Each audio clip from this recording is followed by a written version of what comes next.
This channel does not promote any violent, harmful, or illegal activities. All content provided by this channel is meant for an educational purpose only. Top quality और consistent performance के लिए सिर्फ silver pumps नाम याद रखना। TV9 বাংলায় স্বাগত। দুপুরে 4 ব্রেকিং নিয়ে আপনাদের সঙ্গে রয়েছে আমি শর্মিষ্ঠা।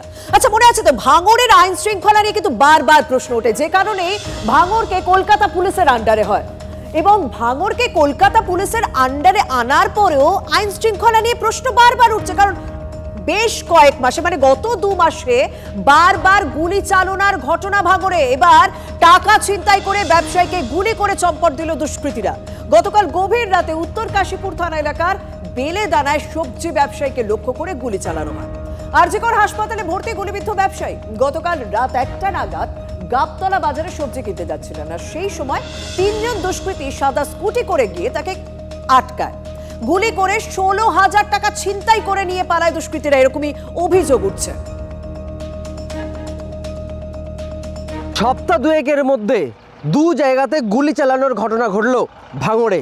কলকাতার লেদার কমপ্লেক্সের ভাটিপোতাতে সম্পর্কের টানাপোড়েনে গুলি চালানোর ঘটনার পর এবার ঘটনাস্থল উত্তর কাশীপুর থানার বেলেদানা এলাকার। আর আমি ঠিক যে জায়গায় দাঁড়িয়ে আছি, ঠিক এই জায়গাতে চিত্ত ঘোষ নামের এক ব্যবসায়ীকে রাতের অন্ধকারে তার কাছ থেকে টাকা ছিনিয়ে নিয়ে গুলি চালানোর ঘটনা ঘটেছে।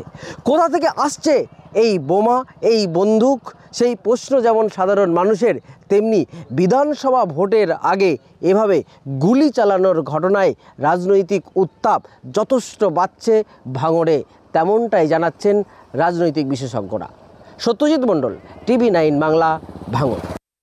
সত্যি এটা তো ঠিক, ভাঙড়ের পরিস্থিতি পাল্টায়নি কলকাতা পুলিশের আন্ডারে আসার পরও। বারবার গুলি চালনার ঘটনা, বারবার বোমাবাজির ঘটনা, কিন্তু রাজ্যের বিভিন্ন প্রান্তেও তো সেই একই ছবি আছে। শুধুমাত্র কি ভাঙড়, কোথাও গোষ্ঠী দ্বন্দ্বের জন্য গুলি চলছে, কোথাও দুলাল সরকারকে মালদার ছবি, মালদার কথা ভুলে গেলে চলবে না। ইংরেজবাজার, কালিয়াচক, বারবার সেখানে গুলি চলেছে। খুন হয়েছে তৃণমূল কর্মীরা নৈহাটিতে বারবার সেখানেও গুলি চলছে।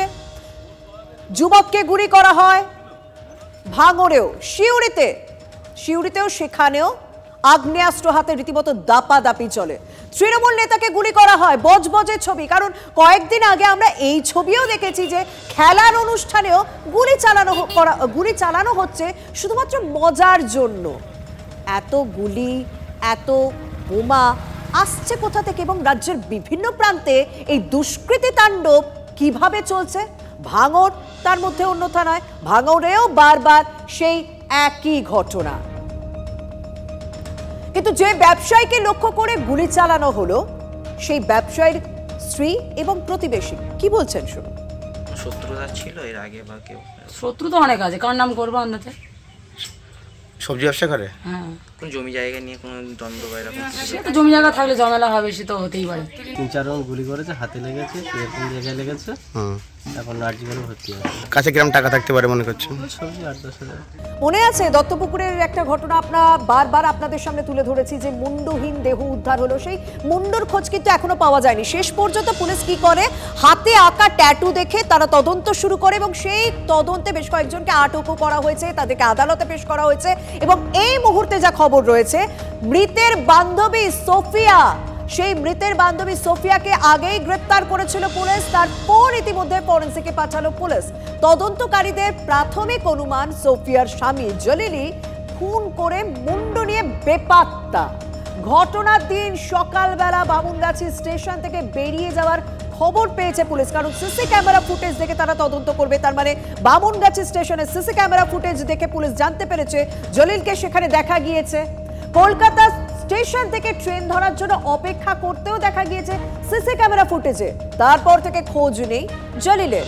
ফোনের যাবতীয় তথ্য মুছে দিয়েছে জলিলের স্ত্রী সোফিয়া। তথ্য উদ্ধারে ফরেনসিকে পাঠানো হয়েছে মোবাইল। জলিল গ্রেপ্তার হলেই কাটা মুন্ডু উদ্ধার হবে বলে মনে করছে দত্তপুকুর থানার পুলিশ।